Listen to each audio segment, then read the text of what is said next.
इतवार के रोज दस्तावेजी फिल्मसाज brilliant renowned और जंगी इलाकों को कवर करने वाली एक और तजुर्बाकार सहाफ़ी वितरण की उस वक्त मौत हो गई जब रूसी अफवाज ने उनकी गाड़ी पर फायरिंग की। One rank one pension case में सुप्रीम कोर्ट आज यानी बुध को फैसला सुनाएगा। इंडियन एक्स सर्विसमैन मूवमेंट ने one rank one pension policy के खिलाफ दरखास्त दायर की है।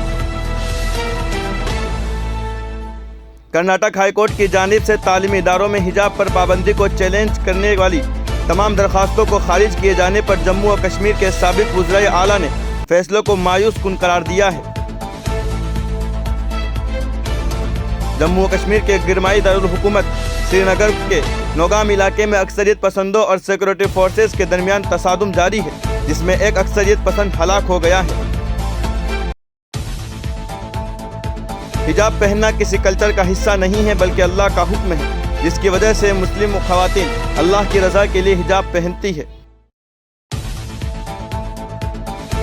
उत्तर प्रदेश समेत दीगर रियासतों में बीजेपी की जीत पर रुकने पार्लिमान मौलाना बदरुद्दीन अजमल ने कहा है कि उसके लिए अपोजिशन जिम्मेदार है, उसके लिए ईवीएम मशीन को जिम्मेदार नहीं ठहराया जा सकता। न्यूजीलैंड के वज़ीर आज़म जैसिंडा आर्डर्न ने अपने एक बयान में कहा है कि हम 15 मार्च को होने वाली अक्सरियत पसंदाना हमले में मारे गए 51 शहीदों को हमेशा याद रखेंगे।